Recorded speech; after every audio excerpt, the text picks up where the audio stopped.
Good afternoon and welcome to this special webinar for personal financial planning students. Joining a fee-only fiduciary firm, what you need to know. I'm Knut Rostad, president of the Institute for the Fiduciary Standard. This afternoon we have a program you will hear more about in a moment. First, I want to thank our host for the webinar, PagnatoKarp Wealth Advisors. PagnatoKarp is a fee-only firm based in Reston, Virginia. Paul Pagnato serves on our board of the Institute. So a special thank you to Paul, Jennifer Wapas, Mimi Wing for hosting the webinar. The sponsor of today's webinar is the Institute for the Fiduciary Standard. Before we begin, I'd just like to say a couple words about the Institute. The Institute formed in 2011 to advance fiduciary principles and practices through education and research. This is all we do. The Institute crafted the real fiduciary practices, advocates in Washington and the States, and writes papers and op-eds.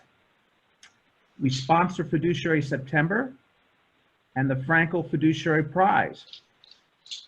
For more information, you can go to our website at thefiduciaryinstitute.org. We are proud that our board of advisors includes former SEC Commissioner Luis Aguilar and former Department of Labor Assistant Secretary Phyllis Borzi. We are also very proud that industry luminaries who are very familiar to many practitioners also support our real fiduciary practices.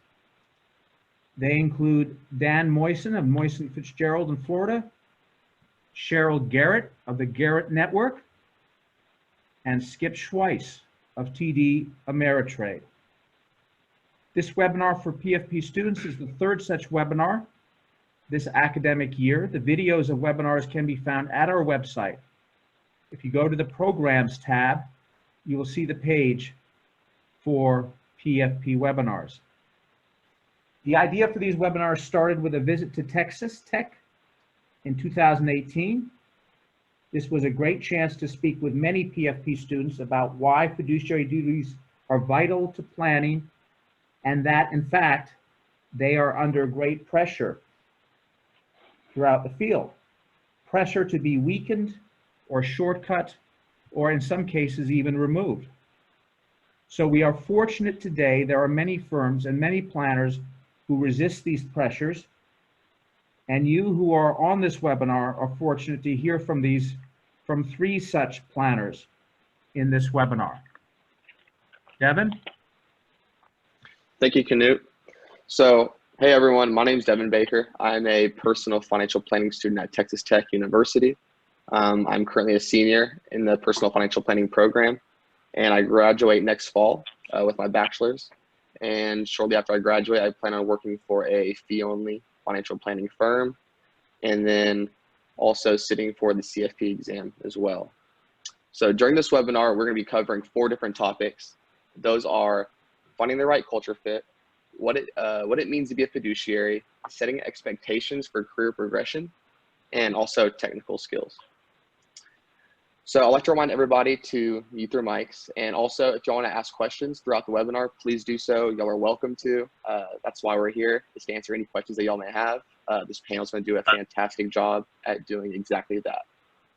So what I hope for all of you to get out of this webinar is to learn more about fee-only firms, what it's like to work for one, the fiduciary standard, what y'all can expect when joining the profession, what expectations y'all can have for career progression, and things of that nature. So I'd like to introduce our 3 panelists. First off, I'd like to introduce Anne-Marie Ashworth from Abacus Planning Group. She graduated from Virginia Tech with her bachelor's in business, where she majored in finance and a concentration in financial planning. And then Stephanie Spies from Modera Wealth Management is a CFP and a planning associate at Modera Wealth. She got her Bachelor's of Science degree in Accounting and Financial Planning at William Patterson and graduated magna cum laude.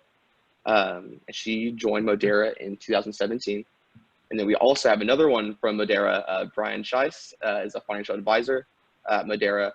And he joined the firm in 2014 and also attended William Patterson University with a degree in finance and financial planning and got a minor in economics. So with all that said, I'd like to hand it over to Anne-Marie. Thanks, Devin. Hey, everyone. I'm Anne-Marie Ashworth. I am a financial advisor with Abacus Planning Group.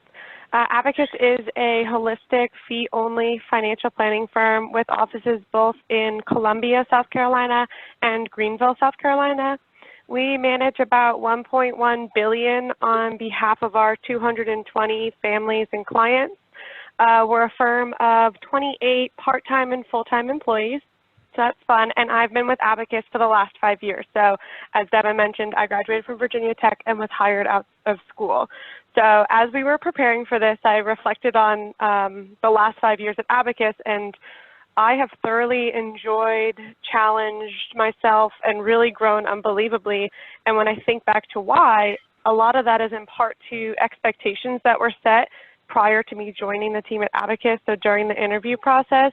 And what I mean by that is taking the time during the interview process and both researching before to know where I would be starting and what it would look like for expectations and potential for growth.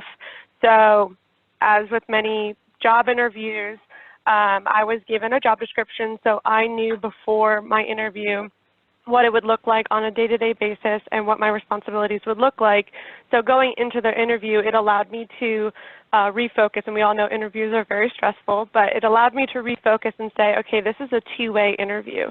This is them interviewing me to hire me, but it's also me interviewing them to make sure that this is the right culture fit and to make sure that I'm setting the right expectations. So one thing that stood out to me during my interview process was something that we call the Abacus Leadership Pipeline. And so the Leadership Pipeline is essentially a roadmap for your progression at Abacus as a financial advisor. So it kind of it does outline years 1 through 5 of learning how to manage yourself. And then you move from years 1 to 5 to 5 to 10, where you learn to manage other people. And then 10 plus when you're learning to manage an enterprise and even transforming that enterprise.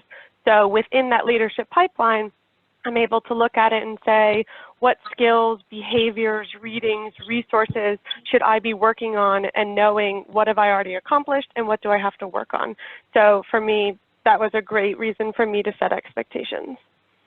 And I'm going to turn it over to Brian for an introduction. Thank you, Anne-Marie. Before I begin, Devin, can you hear me okay? Yes, I can. Excellent. Okay. So hi, everyone, and thanks to all the students for joining us this afternoon. So as Devin and Anne-Marie mentioned, I'm Brian Schiess. I'm a financial advisor with Modera Wealth Management in Northern New Jersey. Modera is an independent, fee-only comprehensive financial planning firm with 6 offices up and down the East Coast. We currently manage just over $2.3 billion of assets for our clients, and we are a firm of 67 full-time employees. I joined the Modera family just after completing my undergraduate degrees, and I just completed my 6-year anniversary with the firm this past January. I think as Devin mentioned, I graduated from William Patterson in Wayne, New Jersey back in January 2014 with degrees in finance and financial planning. During my time there at William Patterson, Dr. Luke Dean was my mentor and academic advisor, and it was Dr. Dean who helped me realize my passion for pursuing a career in personal financial planning, and he's the one that told me about Modera and encouraged me to apply. While I was there at William Patterson, Dr. Dean and the other faculty were always very sure to encourage me and the other students to take on internships and part-time positions at as many different types of firms as possible to get a feel for what we liked and what we didn't like. And in that, I mean, smaller firms, larger firms, varying different types of firms. And, I think firm size has a significant correlation to firm culture. And this is one factor that I would suggest to all of you, young planners to think about as you're choosing a firm to start your career at. For example, larger firms may have a lot more resources or better, employee benefits, while smaller firms, though, may provide more of an opportunity to learn by doing, and, to learn by doing right out of the gate, that is, and then, to also, you might more feel like you have more of a voice there and that your voice is heard, and it might be easier to prove yourself as a future leader of the firm. So when I joined Modera, we were what I would say a smaller mid-sized firm, yet we were actively growing. So for me, Modera was what I thought was the perfect fit. It was large enough that it had a deep bench of resources, yet it was small enough in that management was willing to listen to my suggestions and valued my input. Furthermore, the culture still is very team-based and very collaborative. It was a fantastic, nurturing, and stress-free environment to learn and spread my wings as a fresh financial planner. And I hope that all of you are so fortunate to find a similar environment and culture to start your careers. I'll just finish by saying you can tell a lot about a firm's culture by reviewing its website, hearing about the firm's reputation among our small community of personal financial planners, and by interacting with the firm's staff members during the interview process. It's important to find a firm that fits your own goals, personality, and individual style. And with that, I'll pass it on to Stephanie to just say a couple words about herself. Thank you. Thanks, Brian. Hi, everyone. I'm Stephanie Spies, and I am a planning associate at Modera Wealth Management. I've been there since I graduated from college in January of 2017. I actually started off at Modera in a different role than I'm in now. I started off on the portfolio management team and then became a planning associate once I passed my CFP exam. I graduated from college as a double major in accounting and financial planning. Originally, I went with financial planning to help complement accounting, and a large part of the reason for that was because for me, financial planning always seemed to be based around the guys that were selling things for commissions. They were selling investment products or annuities or insurance. And I wanted to make sure that I wasn't selling something, that I was giving advice. And that's how I ended up finding out about fiduciary financial planning and working at a fee-only firm. And I told myself that if I was going to be a financial planner rather than an accountant, I would only work at a fee-only firm. And that's how I found Modera. I found them at a career fair, and they ended up being exactly what I was looking for. They were fiduciary, they were fee only, and the biggest thing that was most important to me was that I didn't have to sell anything. I didn't have to sell any products. I wasn't hired to go in, and cold call clients all day and sell them an annuity or sell them life insurance. But I was brought in more to do financial planning and to build relationships with clients and to provide advice. And that's part of what makes working at a fee-only firm so great. Awesome. Well, let's dive right into the various topics. So y'all kind of already mentioned, finding the culture fit right for y'all's firms. And Stephanie, I'd like to point this to you. So Brian kind of briefly described the culture of Modera, but I'd like to get your opinion. How would you describe Modera's firm culture? When I was interviewing at Modera, I asked everyone that I came into contact with why they worked there, from people who had been there for 5 years all the way up to 10 to 15 years. And the answer that everyone gave was the culture. And when I kept getting the same answer, it was really kind of an awesome thing, because it's like, wow, if everyone's giving the same answer and their answer is all culture, then this firm's doing something right. This is where I want to be. And the culture at Modera, it's hard to describe, but you're spending at least 40 hours a week with these people. And you get to know them really well, and we all work very closely together. It's a big team environment. It's a very collaborative approach. the firm is large enough that we have a deep bench of resources and we have a lot of opinions, and there's not really one person that's leading the ship. It's really a group of people.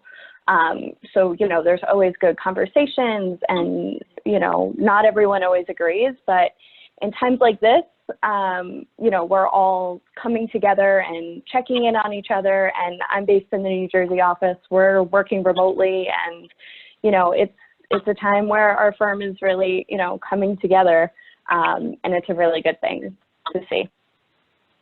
That's great. So Brian, is there a higher prominence of the team approach, you'd say, at Modera?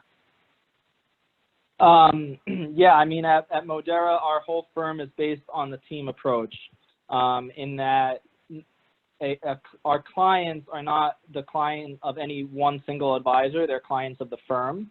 And every client relationship has, you know, two advisors, two certified or client-facing advisors assigned to them. So there's typically a lead, what we call a lead advisor, which is a more senior person, you know, with a longer tenure in the firm, and then a support advisor, which is maybe someone like myself or Stephanie, that's, you know, a little fresher, and is kind of doing all the background stuff, and also dealing with the client on a regular basis, communicating emails, phone calls. And again, I can only speak for Modera, but that team-based approach kind of does two things. I think as a young planner, it's very beneficial because you get to learn from, in my case, I got to learn from many different lead advisors, so experienced professionals, and it's good to kind of be able to see different styles of interacting with clients and different ways of communicating. And then more from a firm standpoint and from more or less succession planning, in that a client is always going to know at least two individuals in the firm as someone they look to as a resource. So if one advisor should leave the firm for whatever reason or just retire, they have a backup and they continue the relationship with Modera and that remaining advisor seamlessly. So yes, we do have a prevalence of the team-based approach, at least at Modera, and other firms in our planning world, as I've heard. So, do you believe there's a bigger benefit using the team approach? But yeah, what's that, Ann? Sorry, go ahead.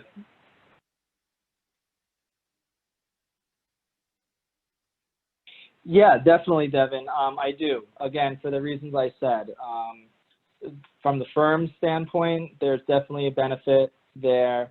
And I think, again, as a younger planner, I think if you can find a firm that does a team approach, it's definitely very beneficial to be able to learn from many different types of, you know, already tenured advisors. Definitely. Ann, are you muted? I'm not sure if you are.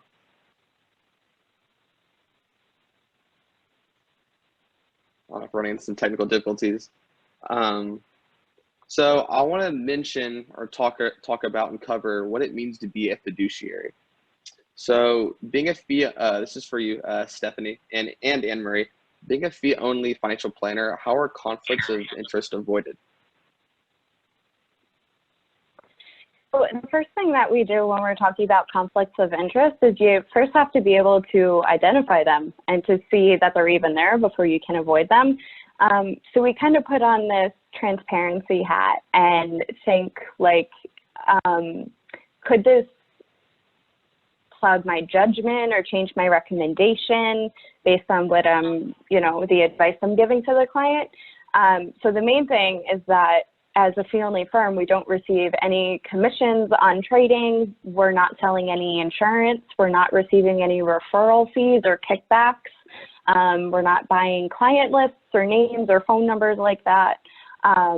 So in terms of avoiding conflicts of interest, we try to be as transparent as possible in terms of pros and cons of making a decision. And when we provide recommendations, you know, not necessarily going to be that we're giving client, the client advice to send us more funds or send us more money, because that might not be in their best interest. There might be an alternative recommendation that would work better. Definitely. Anne? I don't know. I think we're running. I'm back. Can you hear? Sorry, y'all. Oh, there you are. No worries. Yes, Do you have I anything am. to add to that? It hung up on me. No, that's fine. I know, I'm sure Stephanie just pointed to being a fiduciary and planner and conflicts of interest. I think she already mentioned it, but for me, the biggest thing is making sure that we're avoiding any and all conflicts of interest and showing the transparency of if there is a conflict of interest. I'm sure Stephanie just mentioned, but if a client says, I have additional funds, should I bring it to you? Making sure you're disclosing and saying, well, you can give it to us, but you have to remember all of our assets under management are charged. Also, if you have an ownership in something that could be a conflict of interest, making sure that that's disclosed. As a reminder, if anyone's looking for what are people's conflicts of interest as you're looking for job searches, you can always look at the ADV Part 2A. You should be able to Google that for any firm, as well as on the SEC website. It's a great way to just know big scope, what is the firm's objective, and do they have any conflicts of interest. So Anne-Marie, in what situations does a financial planner typically have to disclose potential conflicts of interest? Are there any certain situations where it's more common, or you have to do that, disclose those conflicts of interest, or does it vary? I would say it probably varies, but for us, for example, we use a custodian called National Advisors Trust Company, and it holds our illiquid investments, so things like limited partnerships, and we disclose to all of our clients that the president of our firm is actually a small shareholder. There isn't really a kickback for her. It was many, many years ago. There isn't exactly a way for her to get out of it at this point, but that would be a conflict of interest that we would have to disclose. We also disclose things like if you have an ownership in another company, like I said, or, I mean, if you were to sell something or get a kickback, we would have to disclose that, but obviously that wouldn't make us fee-only fiduciary planners, but disclosures like that. Brian, do you have anything to add to that? Or? I'd say the most common example that I always think of when thinking of situations that need to be disclosed is, for example, if a client has a mortgage that maybe they're no longer having a tax benefit of maintaining, and they have the additional funds to maybe pay down what's left on the balance, they come to us, should we pay it down? And of course, we do the analysis, we do the tax planning analysis, but we often disclose like, hey, this may make sense for you, but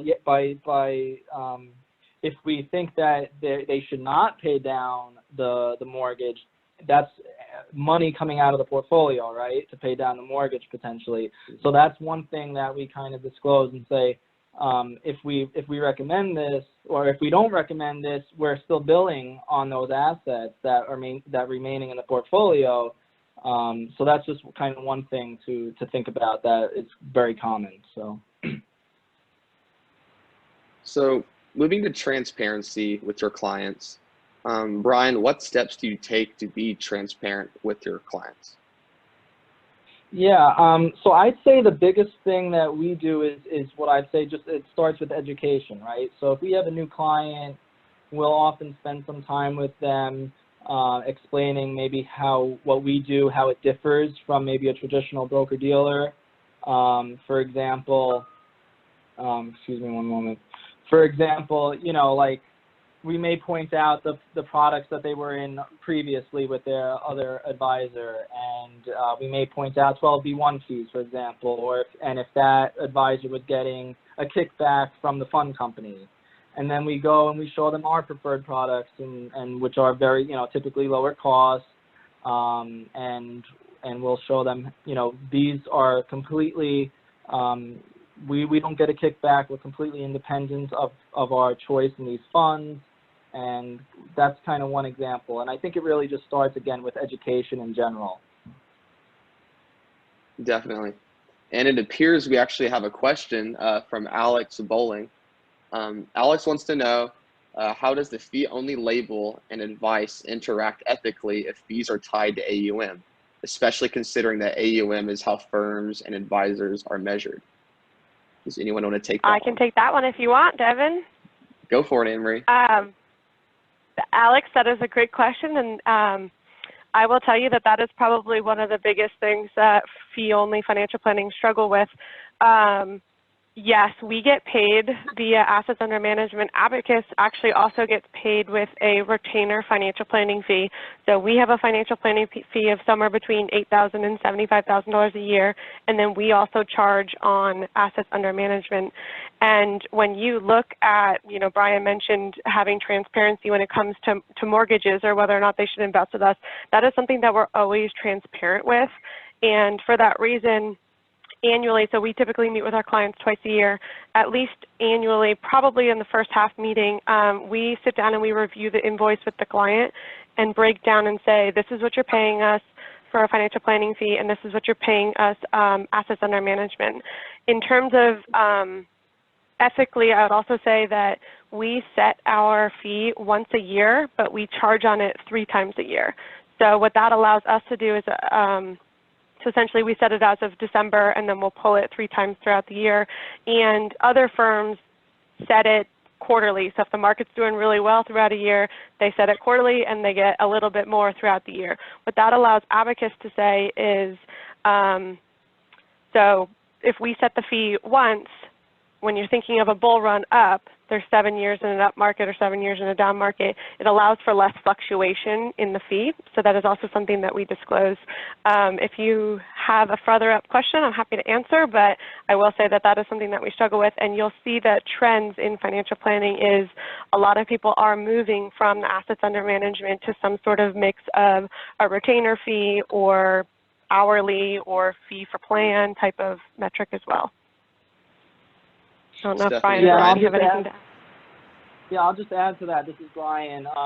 In that, going off of a few points that Anne-Marie mentioned, in that Modera does bill quarterly, and of course, you know, as many of you may know, if you're billing AUM, we're billing quarterly, and so as markets rise, we're benefiting with the client. As markets fall, we're you know, our fee is decreasing accordingly.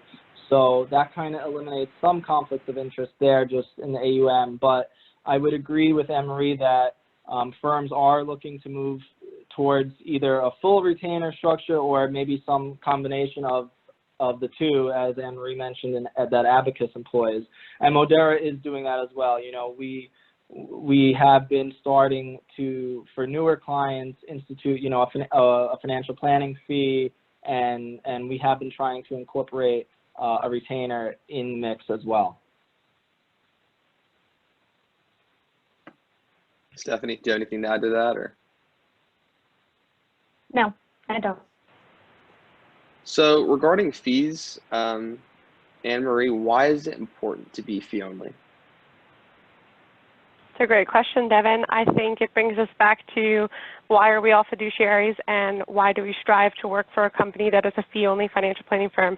I think Stephanie's story in the beginning of realizing that she didn't want to sell a product, she didn't want to be a life insurance or an annuity saleswoman, it hits home for why we do what we do. Our profession is ever growing. We know that our profession compared to many others is younger, but being a fiduciary allows me to put my clients' needs and wants above my own. And being a fee-only financial planning firm ensures that I'm able to do that.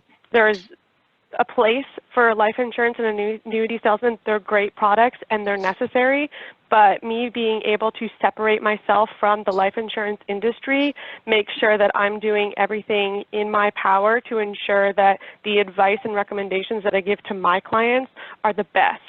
Whereas people that are not necessarily a fee-only firm only have to go by what they call the suitability standard. So what I mean by that is I have 5 products that I can offer you. Yes, one of the 5 does a good job, but there could be a 6th product that I don't sell that I'm not able to give to you. Being a fee-only financial planning firm, we don't sell products, so we have A through Z available to us. We just have to find someone that's selling it. So we can say X meets all of your needs. There could be nothing that could be better. Let's go find someone that could help you get X life insurance in place. And so for me, the big thing of not having to sell and making sure that my clients' needs are my #1 priority is the best reason to say that I love being a fee-only financial planner. Absolutely. So regarding setting expectations for career progression, specifically business development, for Anne, this is for you. How has business development looked like so far for you with your time with Abacus? That's a great question. So these two questions tie very well together, Devin. As I mentioned before, I am not a saleswoman. I don't want to be a saleswoman. I probably wouldn't be that good at it anyway. But business development, when you think about firms that are broker-dealers and not fee-only, they are driven by their sales. They say that every quarter you have to meet X sales or you have to bring in X number of revenue. That does not happen at most fee-only financial planning firms. I would say Abacus's business development started with relationships. And coming into the firm, we're told you have no expectations of bringing in clients. When you think about us as people with less than 10 years of experience or newly graduates, it's impossible to bring in the caliber of clients that we know unless we happen to be connected through family and friends. I, for one, was originally from New Jersey and moved to South Carolina knowing literally no one except for my husband. So me starting from ground zero was something that I had to deal with and knew setting expectations for what does business development look for me. So I mentioned relationships. That is 100% what our business development requirements are. What I mean by relationships is creating a relationship with what we would call strategic partners or center of influences or another jargony name, but really reaching out and finding CPAs and estate planning attorneys, not necessarily the owners of firms, but maybe people that are my peer level with the same amount of experience and building relationships with them. So that when you have a relationship, for me, I've known people for 5 years now, I have a trusted ability to recommend my clients to that CPA or that attorney to draft estate planning documents, etc.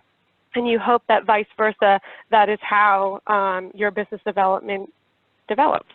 So really it's all about building the relationships because most of our referrals come in either from existing clients, so servicing our existing clients as a fee-only financial planning firm, and then from referrals from people such as strategic partners.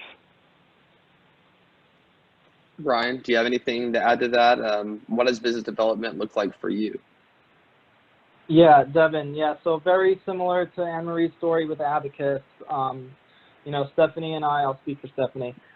We currently don't have, any traditional business development responsibilities in that we, don't have to bring in our own clients to the firm, which again, and I'll stress this, I think as a new planner, especially for those on the call here, I think that was very important to me in that I was able to kind of start out without those stressors of having to bring in business and just being able to kind of really dig into being a practitioner and kind of learn the ropes of being a planner.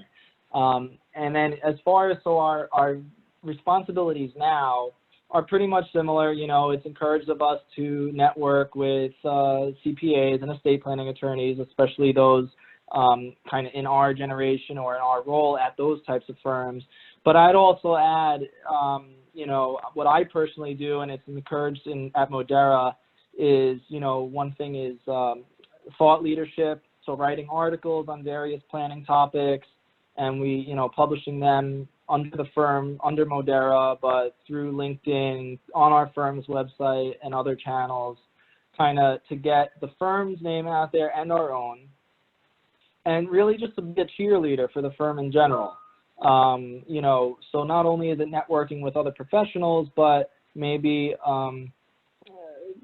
charitable organizations in the community like the Rotary Club or other maybe chambers of commerce, and just among those circles, and even personal circles,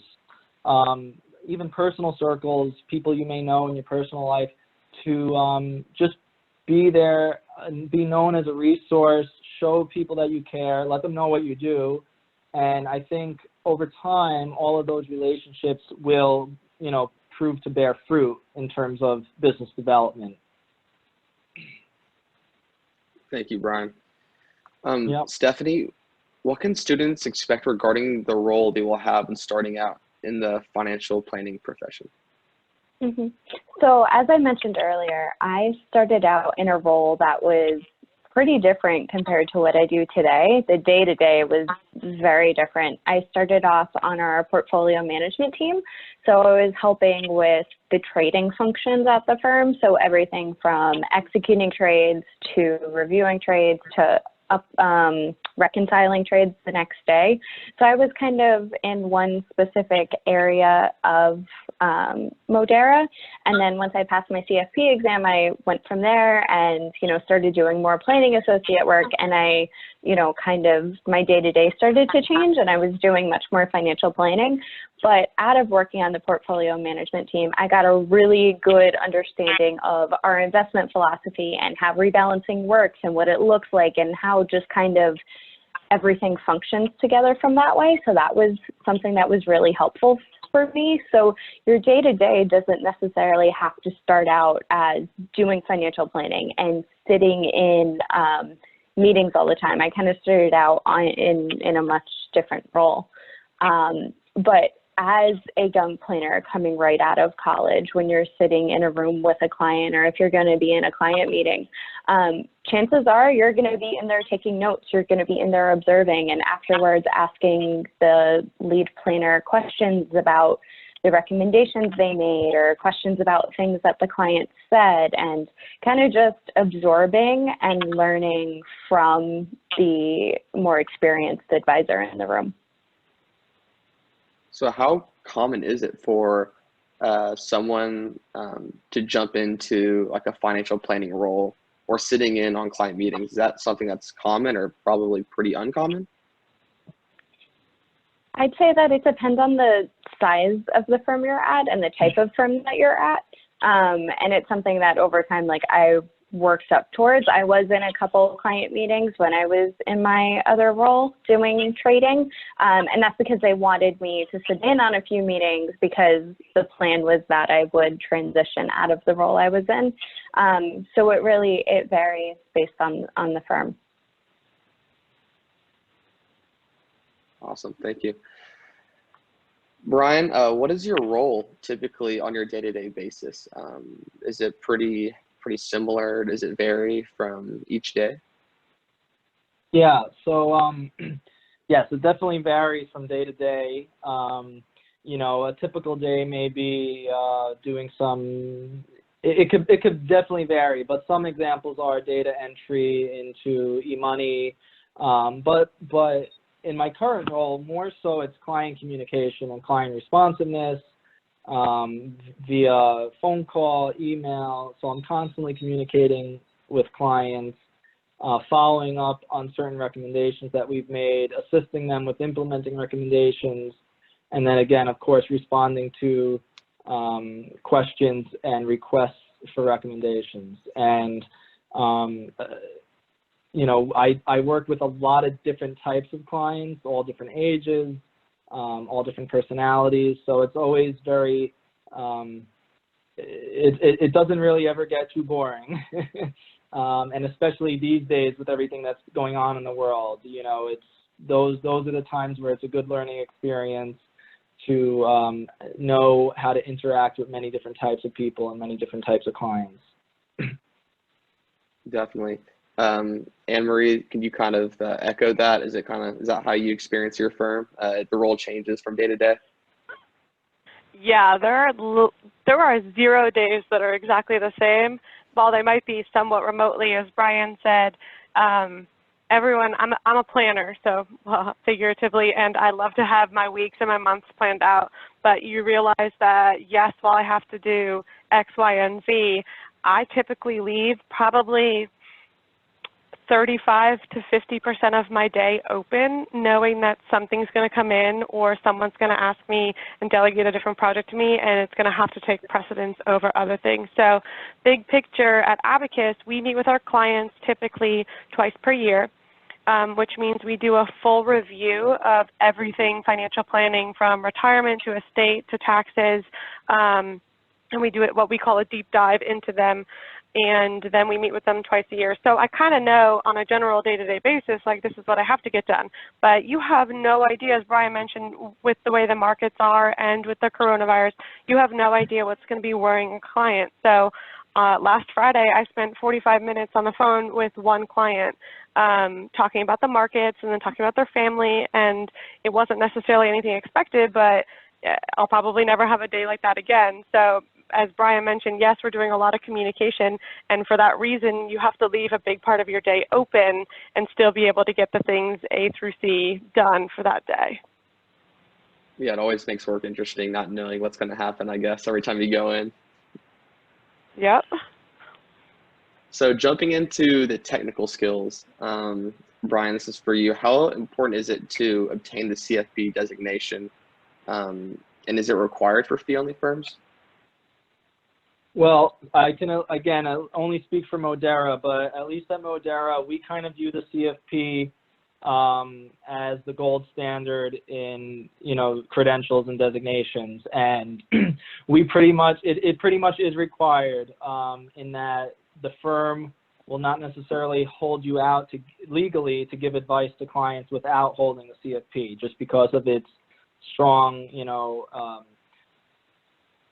its comprehensive nature and its strong ethic requirements and all that. However, we do, Modera does acknowledge and, other credentials such as the CPA. We have a fair amount of people on staff that hold the CPA credential from, previous points in their career. The enrolled agent, which is similar, it's a tax-oriented credential awarded by the IRS. That is rather important in our firm. And then, of course, the CFA, the Chartered Financial Analyst.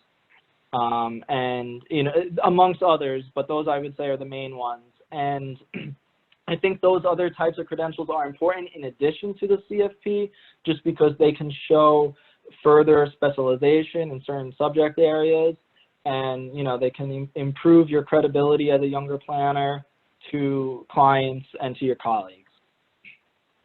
How common is the CFA designation in like a financial planning firm? Is it pretty common? I guess probably mostly on the investment team, I would imagine. But how common is the CFA designation? Right. Yeah, in our firm, it's pretty common. I should say it's common in that there's folks on staff that have it, and especially those that are investment focused and in our investment committee. But it's not common in that not all of our staff have it, and it's fairly difficult to get, as are most credentials. But again, at least at Modera, there's probably 3 or 4 of us that have a CFA, but they're almost they're very specifically dealing with investments. So.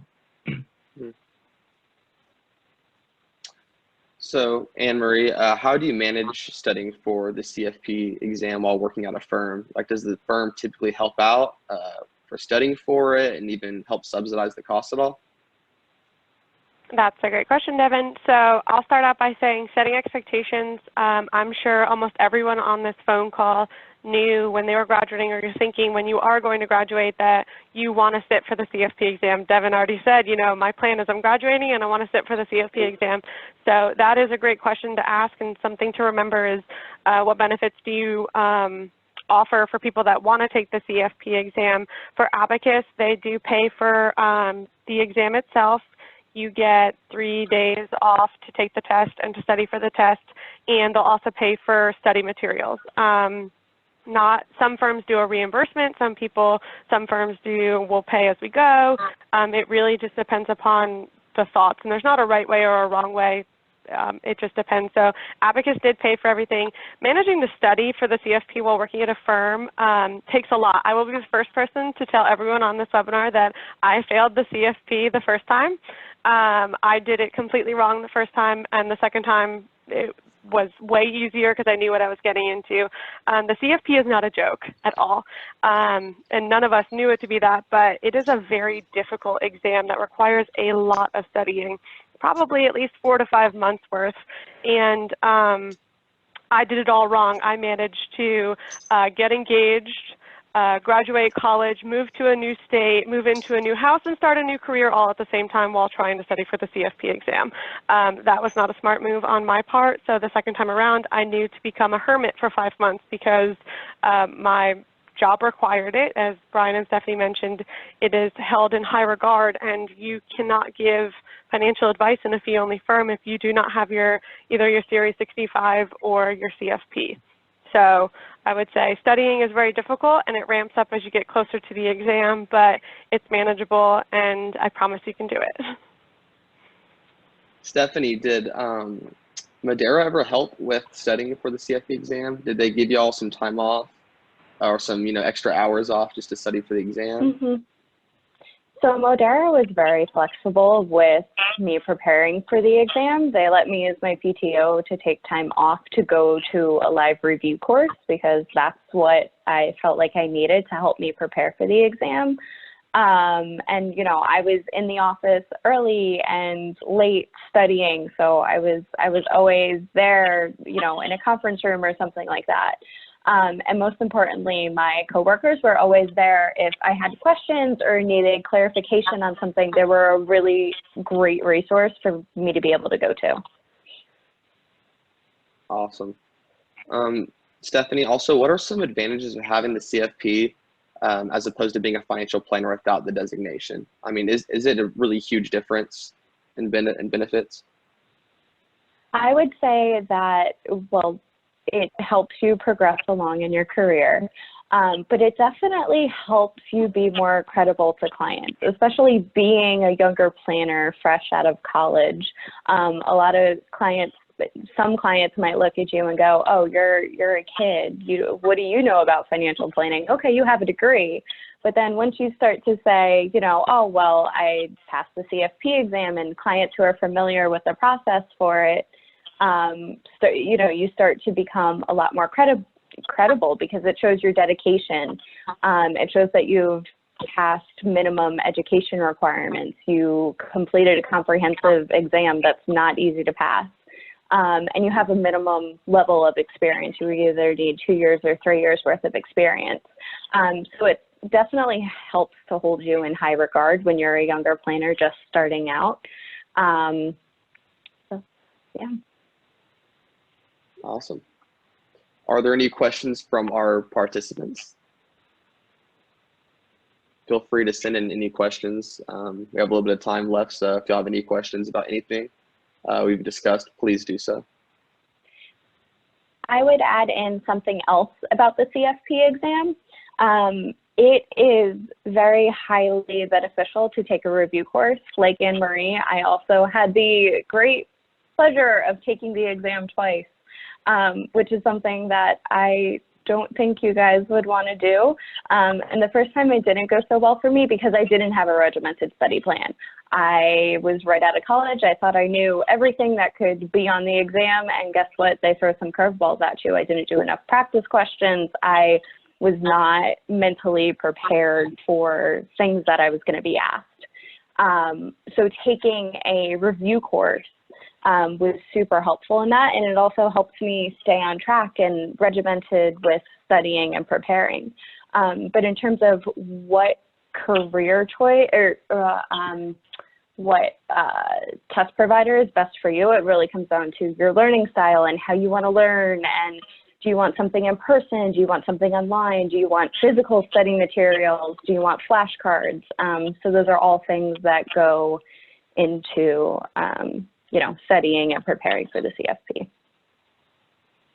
And do any of you have a preference between Dalton or Zahn or any of these things? Because I have a lot of my fellow students who are taking it soon, and they've been, wondering, is Dalton better than Zahn? Do y'all have any opinions on that, or is it just to each his own? I use a provider that's local here to New Jersey and in the Northeast. So it's comes down to what works best for you. I would agree with what Stephanie said. I personally used Ken's-On.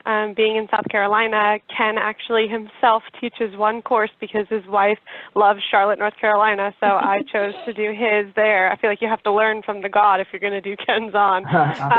But with that being said, I studied at the same time with another advisor in our office, and when we both didn't pass the first time, he switched over to Dalton, and he realized that he's just a person that needed to have the regimen. I need to take the questions and go, whereas Zon's more broad scope. What do I need to know, and what are they going to ask me versus what are they not going to ask me, so what should I study on? Yeah, and Devin, I'll just add, sorry, Devin, this is Brian. I'll just add that, yes, a lot of us Modera folks have used have done the Brett Danko review course, which I believe is based on the Zon material, and everyone has had great success with that and raves about it. So that's like a a couple. I'm sure all the review courses are. There's a couple of pre-study books and then a 4-day live in-person review class, which I think is very beneficial. So. Great. So we have another question from a student. Brian, this is for you. The question is, how are career changers treated differently at your firm in terms of roles and responsibilities compared to recent college graduates? Yeah, so I mean, we've actually had a fair amount of career changers at Modera, and I'd say for the most part, they're treated pretty much the same in that they're not going to be, handed any clients. They may be assigned to different client relationships to service them, but of course, they're not going to be able to legally provide advice the same way that, newer, planners fresh out of school can't until, again, they get their CFP or as Anne-Marie said, is 65. So I think it's going to be pretty similar, but of course, with a career changer, if you have, maybe the gray hair or you just have more life or other industry experience, clients may look at you differently. So you may you may hit the ground running a little bit more than others in that way. So that's my perspective anyway. Do any of you have anything to add to that, or? I would definitely agree with everything that Brian said. As you know, us coming out of the personal financial planning programs, we're really like the second generation of planners. There's not many people where they can say they're 50 and 60 or even 40 years old and say, oh yeah, I went through a personal financial planning program, because that didn't exist. So you have to think that the majority of people are actually career changers and not people that graduated from a personal financial planning background. So that's another perspective. I would also say, as Brian mentioned, people that are career changers typically tend to be older than us. And as you know, I mean, in the last 5 years, I've learned an immense amount of things that I never would have learned in high school or college or really any other job. So there does get to be the point of there are certain skills where that naturally, as being someone that's older, you need time to develop. So they may, as Brian said, hit the ground running, but eventually you're going to converge with them either way because they have to get the same designation that you have to get. So we have another question. This is fantastic. Stephanie, the question is, what were some important qualities in companies that you were looking for after college graduation? That's a really good question. Well, earlier we talked about culture. We talked about a firm being fee only, which was something that I was, it was like a make it or break it for me.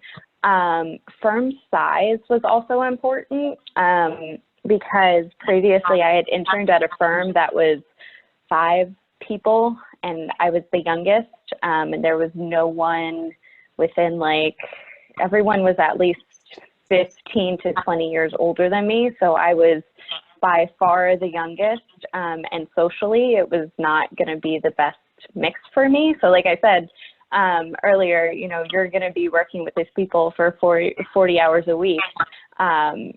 so you need to make sure you like them. And what else was I looking for? Let's see. Yeah, those were really the main things I was looking for. I can add something, Devin.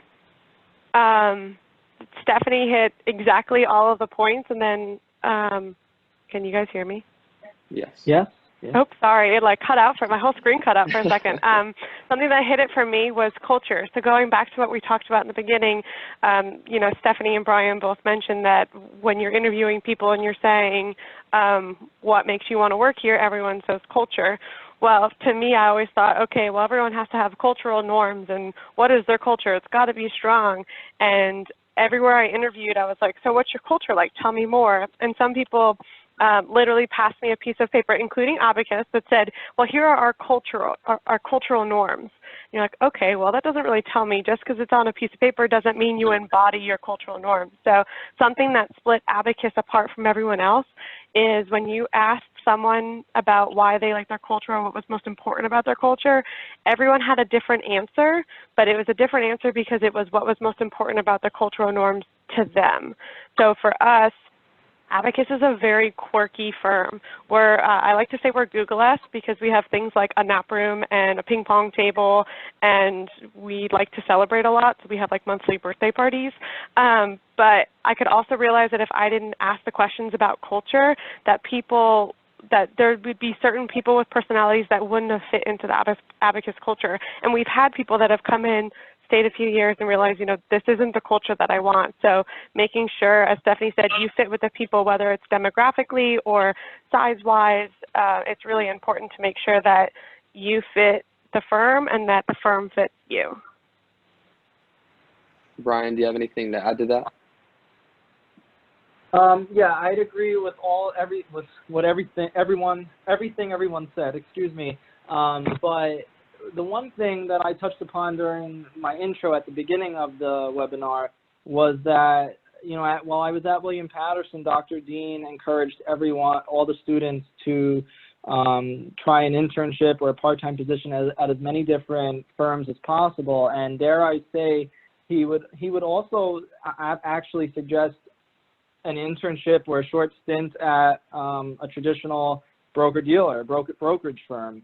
And so I'll confess, you know, for a period of time, I was doing an internship at Merrill Lynch. And the reason why he recommended to do that was more or less to see how the other side of our industry functions and know maybe that, you know, to cross it off your list and know why don't you want to work for that type of firm. And, you know, as I got to the end of my stint there, I realized that, you know, this is in fact really, in my opinion, what it's cracked up to be, in that I didn't want to make a career there because the people I was working for weren't always necessarily doing the best for their clients, but it was just definitely a more salesy environment and approach. So I knew by the end of my academic career that I did want to join a fee-only firm, and I'd say that was a great. It was a very good opportunity that I was sure of that at that point. And of course, then all the other things of that go into culture and everything, I kind of could just tell from Modera that it was a place I wanted to be long term, based on just my interactions with the people during the interview process and all that. So it was, and it's proven to be a great place to continue to work. So I was very fortunate in how my everything worked out for me. So. Thank you. Devin, if I could just add to Brian's real quick. I love that Absolutely. Brian mentioned that, you know, try and interview internship wherever you can, as much as you can. If you don't have that ability, or for instance, I didn't get into financial planning until my junior year, so I really only had time for one full internship, not living close to school. So for me, I spent the opportunity calling professionals in the area or not even in the area just to see if they'd be willing to either get a cup of coffee or have a 30-minute conversation to pick their brain.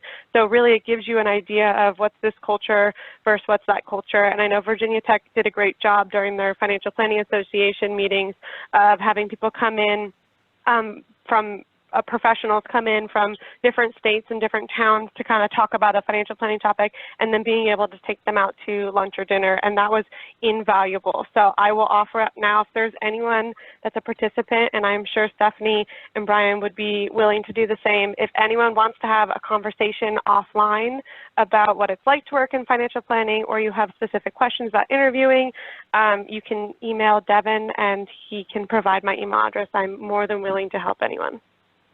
I'd be happy to do so. But that's definitely true, though, what you mentioned, because I have a lot of friends who had an internship with the Fidelity, and they wanted to see what it was like compared to fee-only RIA.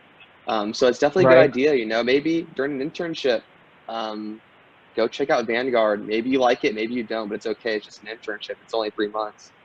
And, you know, maybe you don't, maybe you like it. I don't know. So it's very true. Get out there and see what you like and what you don't like. So I kind of just wanted to add to that. I think that's very true. Are there any more questions from our participants? We're about at the top of the hour, so. Brian, did you want to say something? Were you about to say something? No, Newt, that's all I had. Thank you. But yeah, Stephanie and I would definitely be happy to speak to anyone on an individual basis as well to second Anne-Marie's offer if anyone has questions or just wants to talk a little bit further. Yeah, if any of the students would like to contact me, y'all have my email in the announcement. Please email me, and I'd be happy to refer y'all to our awesome panelists. That may be a perfect place to call it a show, and I want to thank again our host, PagnatoKarp, and our 3 wonderful panelists, and Devin, who maybe was going to find a new career doing television broadcasts. We'll find out. But no, I thank you one and all.